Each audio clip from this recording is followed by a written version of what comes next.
Hola, ¿qué tal amigos de YouTube? Bienvenidos a un nuevo video. Soy Jonathan Castillo, estudiante de la Facultad de Ingeniería Multimedia en la Universidad San Buenaventura. En este video les enseñaré o les mostraré cómo implementar la aplicación de densidad poblacional a un videojuego RPG programado en JavaScript o HTML5. Para ello necesitaremos programas de lectores de lenguaje de programación, más que todo se utilizarán algunos programas como Notepad++, básicamente eh, Sublime Text, que es el que estoy utilizando ahorita mismo. Y para ello pasaré al por qué se dio esta aplicación en este juego. Por lo general sabemos que la densidad poblacional ayuda a decirnos cuál es el crecimiento de una población, de una comunidad de individuos. Básicamente nos muestra la rapidez o razón de cambio de la población de cierta comunidad. Yo por ejemplo voy a saber el cierto cambio de población de unos zombies o de unos enemigos, básicamente. Para ello pasaré a mostrar el modelo matemático. Básicamente el modelo matemático va a ser el siguiente, en donde tenemos que P de t va a ser una población presente en un momento t, de P de t la rapidez a la cual crece la población, y cada cual tiene condiciones, ¿no? Si hablamos de P sub 0, pues va a ser la población en un tiempo inicial 0. Si hablamos de P sub 1, entonces va a ser la población en un tiempo 1. Esto se verá dado por la ecuación diferencial de dp sobre dt igual a k por p, que k va a ser una constante de proporción. Resolviendo la ecuación, que esto no está hecho en la parte de ahí porque yo me salté esos pasos, para resolver la ecuación va a ser dp sobre dt igual a k por p. A esto pues se le despejará p a la parte de dp, y dt pues se pasará al otro lado a multiplicar con la k. Ya dejando las variables separadas, lo que es dp sobre p y k por dt, se integra y queda que esto es logaritmo natural de p igual a k por t más c. Básicamente, para que nosotros dejemos la población, o sea, la función de población, pues tenemos que hacer propiedades de los logaritmos, que va a ser elevar todo o multiplicarlo todo por Euler. Haciendo esto, nos queda que P va a ser igual a Euler a la logaritmo natural de P inicial más KT más K por T. Desarrollando esto, haciendo propiedades de los logaritmos, queda que P de T es igual a P inicial por E a la KT. ¿Vale?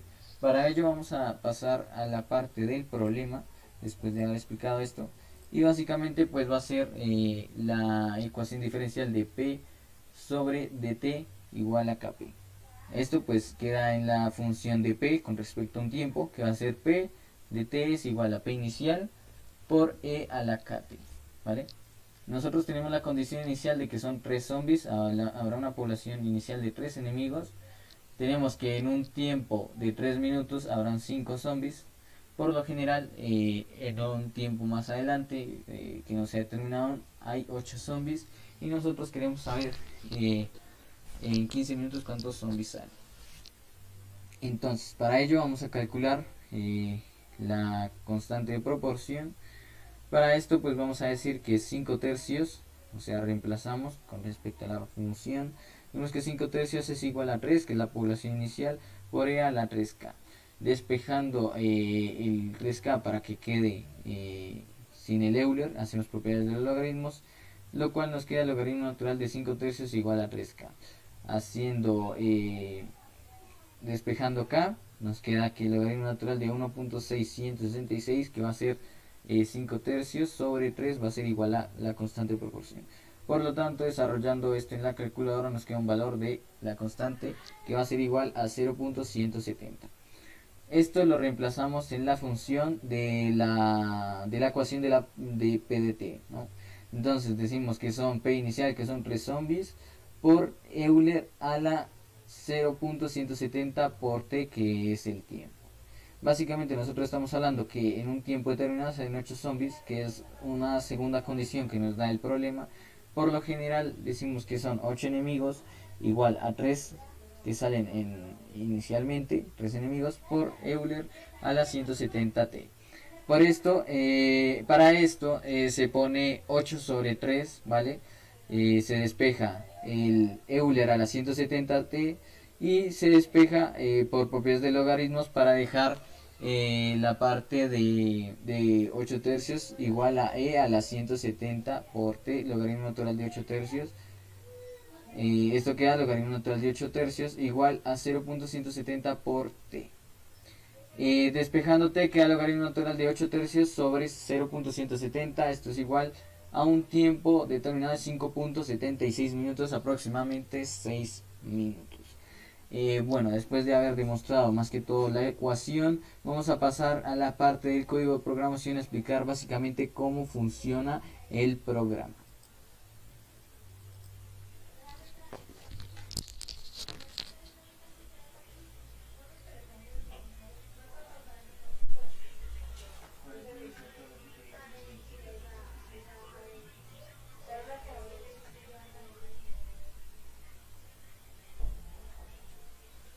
Bueno, ahora pasando al código de programación, tenemos 6 archivos, como lo podemos ver, ya lo mostraremos adelante.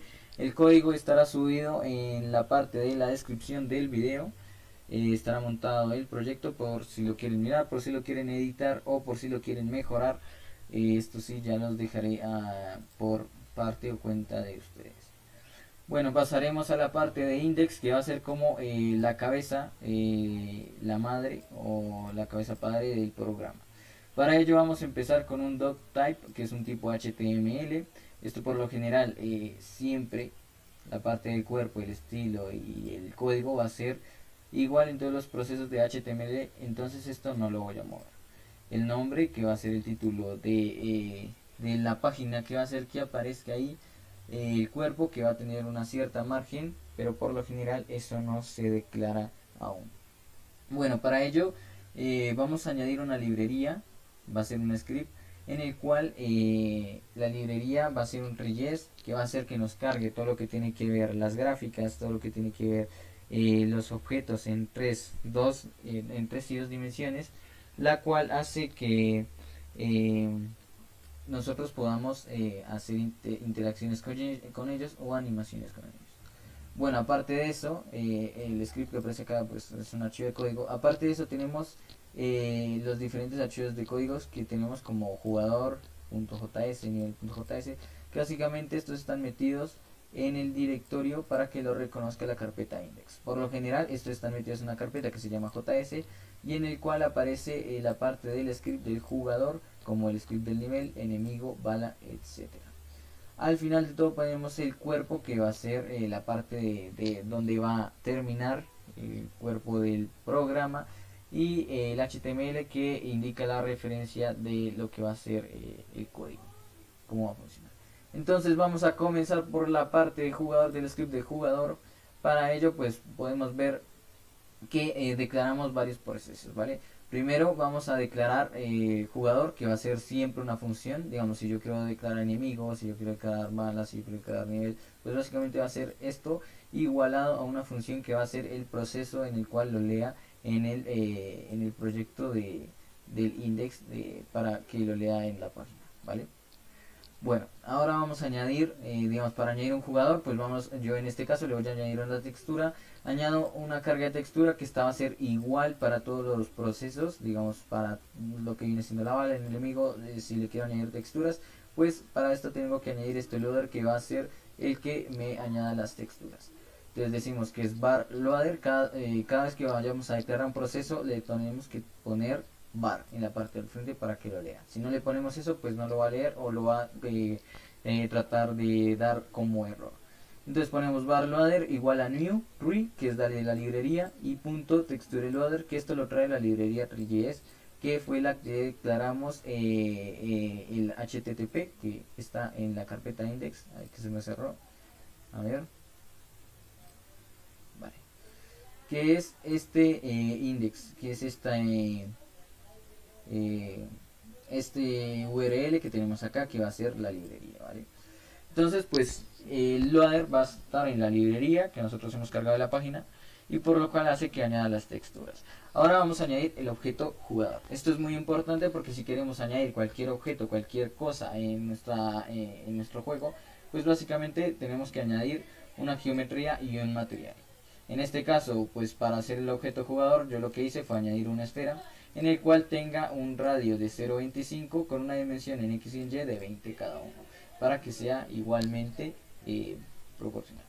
Vamos a añadir también entonces la parte del material. Básicamente esto hará que o nuestra esfera salga de un cierto tipo o diferente tipo. Digamos que en nuestra esfera yo quiero que tenga brillo, pues le cambio el material. Pero eso básicamente lo pueden investigar ustedes en la parte de librerías de 3GS, o pueden buscar el comportamiento para programar objetos o programación orientada a objetos en 3GS. ¿Vale?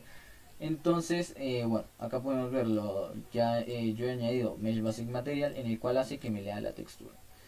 Entonces, para ello añado un material. Después de añadir el material, pues lo pongo igualmente que todos. Var material igual a new.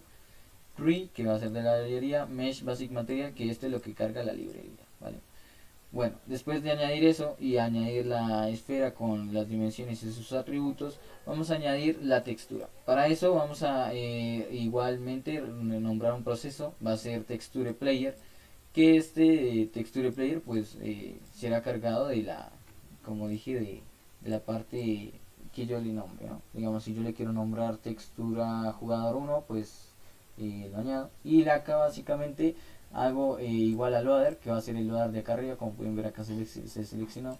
El loader va a ser acá del loader que yo declaré para cargar la textura, ¿vale?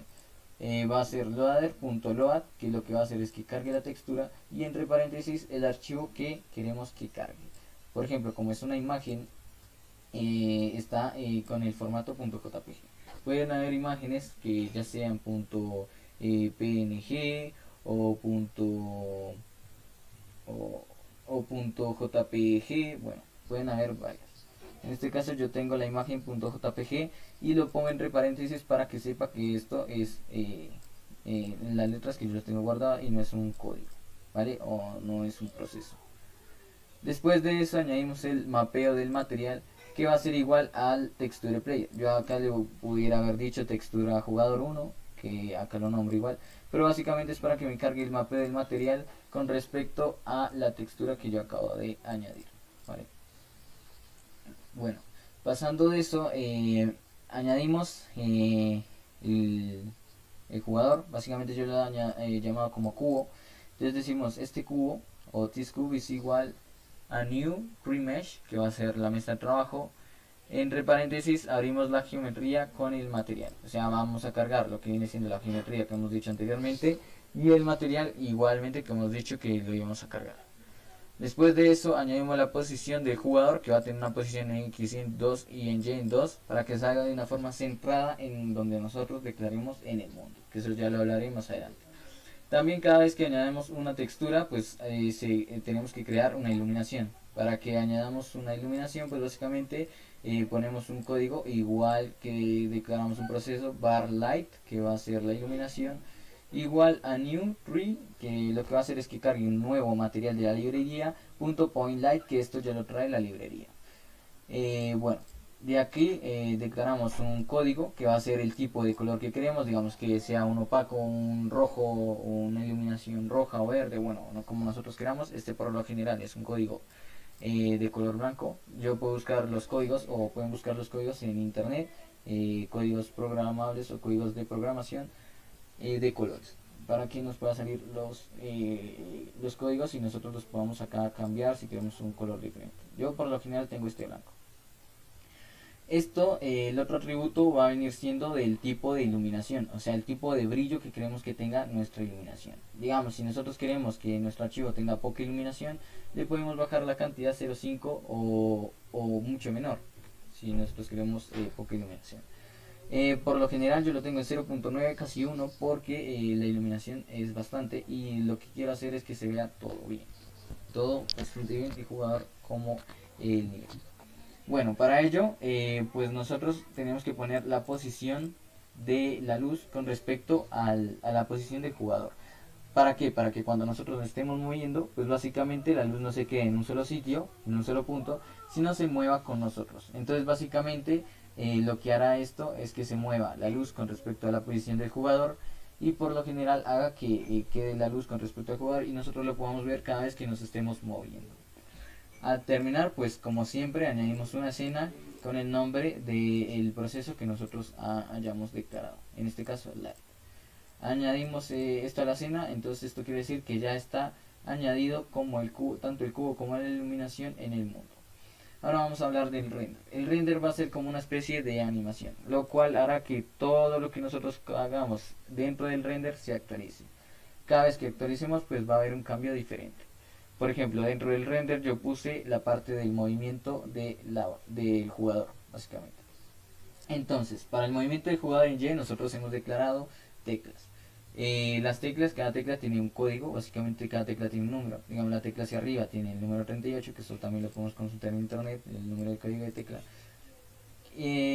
Cada tecla, digamos, de la Q a la P tiene un número, de la A a la Ñ tiene otro número, y bueno, todas las teclas tienen un número en el cual nosotros programándolas podemos hacer una función que tengan estos, o un proceso diferente. Por ejemplo, acá en la tecla 38, que va a ser la tecla hacia arriba, va a ser la posición del cubo en Y igual a la misma posición del cubo en Y más 0.1. Entonces, lo que va a hacer esto es que el personaje, la posición del personaje que nosotros hayamos declarado inicialmente, va a estar con el movimiento cada vez que presionemos la tecla 38, o sea, va a aumentar, o sea que se va a ir hacia adelante si nosotros presionamos la tecla hacia arriba o hacia abajo, como nosotros queramos. Entonces, para la tecla hacia abajo es la tecla 40. Entonces acá decimos que si se tiene presionada la tecla 40, la posición del cubo en Y va a ser igual a la posición del cubo en Y, pero menos 1. O sea que va a ir hacia atrás o hacia abajo. Entonces va a disminuir como aumenta. Igualmente en X y en Y se hace igual, se hace lo mismo. La tecla tiene una definición, entonces 37 o 39 y va a ser la posición más o menos 0.1. Digamos, si yo quiero que se mueva más rápido, pues acá le puedo aumentar a 1 o a 2 en la parte de estos. Digamos, si quiero que el jugador se mueva más rápido porque los zombies están muy chetados, entonces pues le aumento. Ahora vamos a hablar de la dirección de la bala con respecto al movimiento del jugador. Para ello pues añadimos que la dirección va a ser igual a la tecla. Entonces cada vez que nosotros teclemos la dirección de nuestro movimiento, pues así igualmente saldrá la dirección de la bala. Más adelante tenemos los límites del mundo, que va a ser un plano. Básicamente ese plano va a tener una cierta dimensión, tanto en X como en Y, en el cual, digamos, si nosotros decimos que si la posición de nuestro jugador llega a ese límite, o sea, menos 13, se quedará ahí. O sea, no ni aumentará ni disminuirá, se quedará en menos 13. Igualmente, para la parte de arriba como en la parte de abajo, izquierda, derecha igual. Entonces, pues lo que va a hacer, esto es izquierda, esto es derecha, esto es arriba, esto es abajo. Y lo que va a hacer es que no se salga del límite del mapa. Bueno, pasemos ahora a la parte de nivel. Bueno, en nivel pues tenemos casi es el mismo proceso. Añadimos la misma función que va a ser nivel. Declaramos el nivel como una función para que se añade al index, a la parte del menú y lo añada al programa, al index. Entonces, para ello, pues añadimos igualmente una textura que va a ser el mismo código de textura de siempre para añadir la textura de los objetos. Ponemos añadir textura, el bar loader, que va a ser casi lo mismo, que lo que hace es que añadirá la textura. Creamos un objeto piso que va a ser la geometría, como he dicho antes, igualmente que el jugador se crea una geometría y un material. Entonces para ello yo he añadido geometry igual a new tree, que esto es la librería, .box geometry. Ahora ya no es esfera, sino es un cubo. Básicamente este cubo pues se le cambia la dimensión. Va a tener una dimensión de tanto en X como en Y de 42, yo lo puse con 40, y va a ser de un ancho de 0.01, o sea básicamente va a ser como un plano, ¿vale?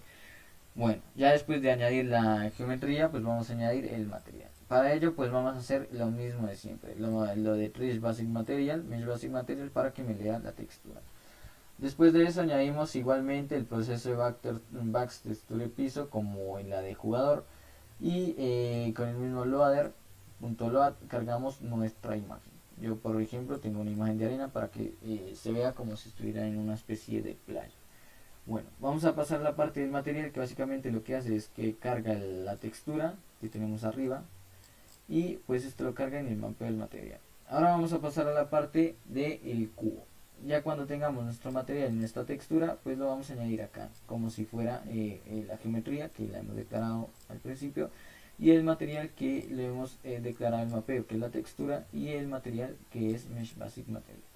Después de eso, siempre que nosotros vayamos a añadir un objeto, lo tenemos que añadir a la escena. Si nosotros queremos que el objeto aparezca en nuestra escena o en nuestro juego, pues básicamente tenemos que añadirlo como si nosotros estuviéramos declarando algo. Si nosotros lo declaramos pero no lo añadimos, pues eso básicamente no aparecerá en el juego o en el mundo básicamente. Y le declaramos una posición al objeto, ¿no? Yo por ejemplo, como es un plano que va a ser el terreno o el mundo, pues no le voy a poner posición, le voy a dejar todo en cero. Pasamos a la parte del cielo, que básicamente esto va a ser lo mismo de siempre. Se declara un proceso, se pone su geometría, en este caso va a ser una esfera. Sí lo he declarado bastante grande para que sea la parte del cielo. Como el cielo pues se tiene que ver todo completo, entonces pues lo he puesto bastante grande sus atributos. En la parte del material, pues básicamente lo mismo, para que me cambie la textura pongo Mesh Basic Material. Y en la parte de la textura, pues acá le puse el nombre de la textura, se va a llamar Texture Star, que va a ser las estrellas, o bueno, el cielo, como quiere decir. Es igual al loader, que pues básicamente es lo que hace que me cargue la textura, como está acá arriba. Y .load, que me va a cargar la imagen, ¿no? Bueno, después de eso pues hacemos el mapeo igualmente, cargamos lo de Texture Star, que es lo de acá arriba. Y esto, que es lo que dice side.backside, básicamente lo que hará es que nosotros veamos la textura de lo que viene siendo del cielo, o bueno, de la geometría, desde adentro. O sea, nosotros vamos a ver como si fuera el cielo, como si nosotros estuviéramos dentro de la bola, en el cual haga como si nosotros estuviéramos dentro de ahí, podamos ver el cielo por todo el lado del mapa. Después de eso añadimos otro proceso que se va a llamar Star, en el cual nosotros vamos a añadir la geometría, tanto la geometría como el material, como hemos hecho antes. Igual lo añadimos a la escena. Las rocas y los obstáculos pues va a ser lo mismo de siempre, se añade una geometría, se añade un material, se añade una textura y a lo último se hace el mapeo de la textura para añadirlo igualmente como hicimos acá, declararlo y añadirlo a la escena. Así se hace con muchos. Digamos, como es un objeto, pues básicamente a esto sí le tengo que poner una posición. Si quiero que quede en un extremo, pues va a estar, por ejemplo, en el extremo izquierdo, pues lo vamos a poner en -5. A 3 de altura, que yo quiero que quede arriba, un poquito arriba, pues entonces lo ponemos a 3. En Z lo ponemos en 0 para que no nos quede flotando el objeto, porque si le ponemos un valor, digamos 5, 9, pues va a quedar el objeto flotando y no queremos eso. Bueno, hacemos igualmente los obstáculos para lo demás, hacemos la geometría, bueno, en fin, todo y la posición de cada objeto. Bueno, acá por ejemplo hice unos árboles también, creando un cilindro y creando también, o sea, para el tallo el cilindro y para el árbol pues hice una esfera, ¿vale? No tiene tanto complique esto. Y es básicamente lo mismo. Duplicar y cambiar las posiciones de los objetos.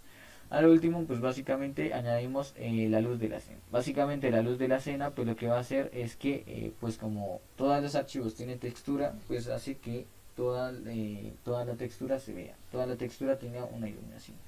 Para ello hacemos lo mismo. Añadimos un bar light, que va a ser el punto de iluminación, que va a tener un código, que esto ya lo dijimos antes, y un brillo. Entonces esto va a estar declarado con respecto a la posición del jugador, que va a hacer que tenga luz básicamente casi todo lo que está cargado en el nivel.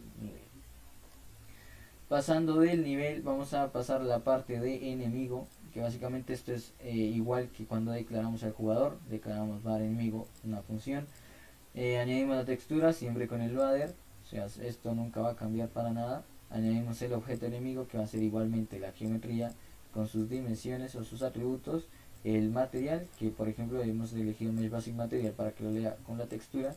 Añadimos texture enemy, digamos acá añadir la imagen zombie enemigo. Y bueno, añadimos igualmente el mapeo del material. Esto va a ser igual para todo. Bueno, señala cenital.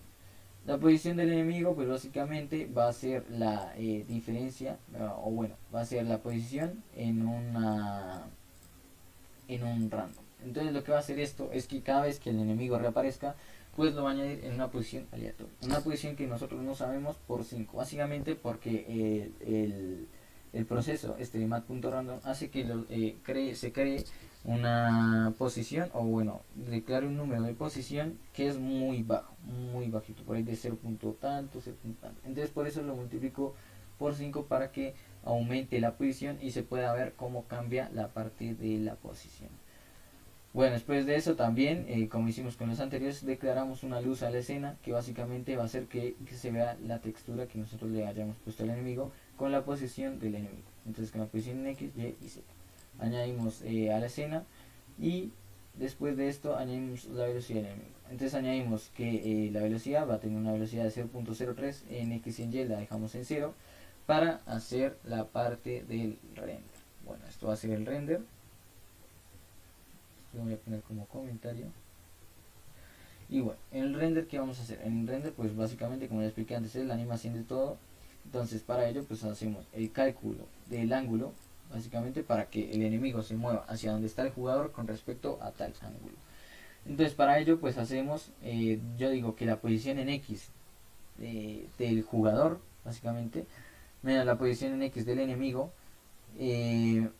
esa longitud me sirve tanto en X como en Y para hacerle para sacar el ángulo haciendo el arco tangente de esas dos posiciones, de esas dos restas.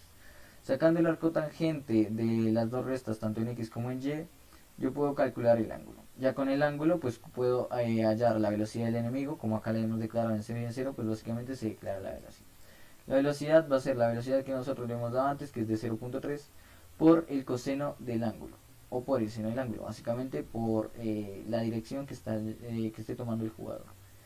Después de esto pues declaramos básicamente la posición del cubo, que va a ser la posición misma del cubo más la velocidad en X, tanto la velocidad en Y. Esta BXN es de estas posiciones que nosotros hemos sacado antes, ¿vale? Y esto es lo que se hace en la parte de enemigo. Vamos a pasar a la parte de bala, de como nosotros la hemos creado. Igualmente la función, añadimos textura, el objeto, la geometría del material, la textura, el mapeo del material, la escena y añadimos a la escena. Entonces acá vamos a añadir igualmente una velocidad en X, tanto velocidad en Y de 0.1.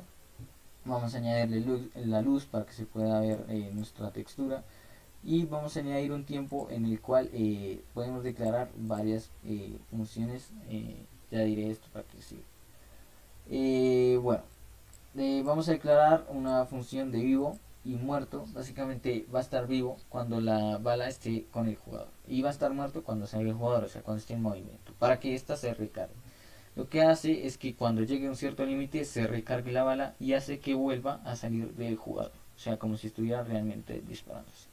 Bueno, ahora en el render, en la actualización o en la animación, básicamente hacemos la declaración que si la dirección de la bala corresponde a la flecha que yo mantení hacia arriba, digamos en este caso, pues va a salir la dirección en Y o sea, va a salir la bala con respecto a la dirección que yo esté dando con las teclas. Eso es lo que quiere decir más o menos. Y la bala va a salir a una velocidad de 0.3. Esto yo se lo puedo cambiar, digamos que quiero que sea una bala más rápida, una bala más lenta, pues le puedo cambiar la velocidad de la bala desde los atributos de acá arriba. Bueno, bajando más, pues tenemos, bueno, esta es la dirección de la bala, como quiero, con tal velocidad que salga, y esto es la parte de vivo. Si yo digo que presiono la tecla y como cada vez que presiona, pues la bala va a tener un movimiento, pues básicamente ya no va a estar bien, va a estar muerta. Por eso va a ser igual a 1 y no va a ser igual a 0 como la tenemos acá arriba. ¿Vale? Entonces cada vez que sale el vivo va a cambiar, entonces va a morir y por lo general cuando muere pues va a decir que va a ir de la bala, va a ser igual a la velocidad con la que salió más la posición de la bala. O sea, esto va a decir que cada vez que esté viva, o perdón, cada vez que esté muerta, o sea, cada vez que el vivo pase a 1 porque está en movimiento la bala, pues la bala va a empezar a moverse. Si acá estamos diciendo que si la bala llega a estar en el rango del enemigo, básicamente lo que va a hacer es que le pega al enemigo, y por lo general cuando le pega al enemigo pues va a volver, acá como puede decir que está cero, va a volver al jugador, o sea, se resetea la bala.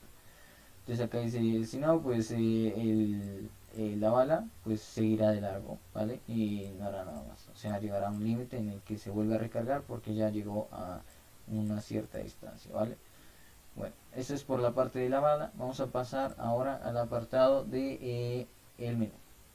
En el menú va a estar todo lo que nosotros hemos declarado anteriormente. En el menú vamos a declarar la parte del jugador, la parte del nivel, la parte del enemigo, como lo podemos ver acá. Digamos, si yo quiero tener dos jugadores, pero en este caso pues tocaría cambiarle para que uno tenga movimiento en WSD y el otro en movimiento de las flechas. Bueno, en el nivel, bueno, si yo quiero varios niveles, pero esto ya es más complicado, toma un poco más tiempo. Si yo quiero tener más enemigos, que esto sí lo puedo hacer mucho más fácil, es poner la misma clase de enemigo que hemos hecho nosotros antes acá, que es esta, declararla tanto un nuevo proceso de enemigo 1, que va a ser un enemigo, con otro proceso de enemigo 2, que va a ser la misma mecánica de enemigo, y con de ahí en adelante para tener 3 o 4 enemigos. Entonces hacemos el mismo proceso. Ahora vamos a añadir la parte de bala, que pues bueno, es la misma clase de bala que nosotros hemos añadido anteriormente. Las teclas, para que funcione el tema de las teclas, pues básicamente nosotros hacemos la parte de la función onKeyDown, que va a tener por lo general esta librería.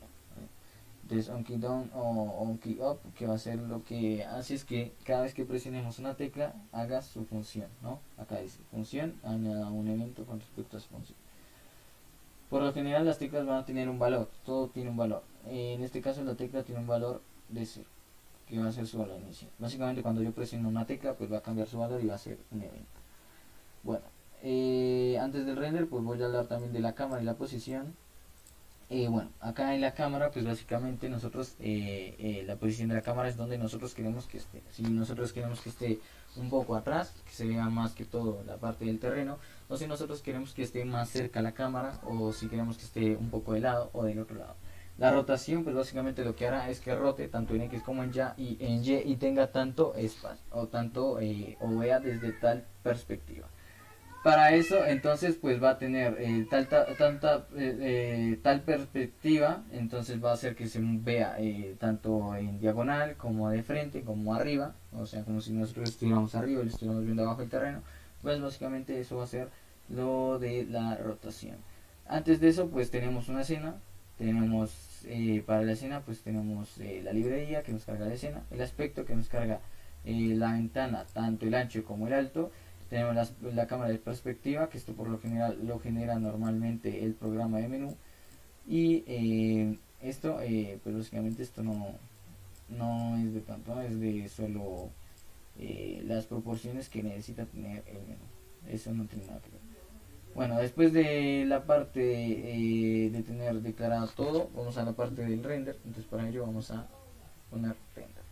Bueno, en el render básicamente pues va a hacer la actualización de todo lo que hemos hecho antes. Entonces va a ser la actualización de jugador, de bala, de enemigo 2, bueno, de los enemigos y del nivel. Entonces básicamente para ello, bueno, nivel no está acá porque no se tiene que actualizar, se hace.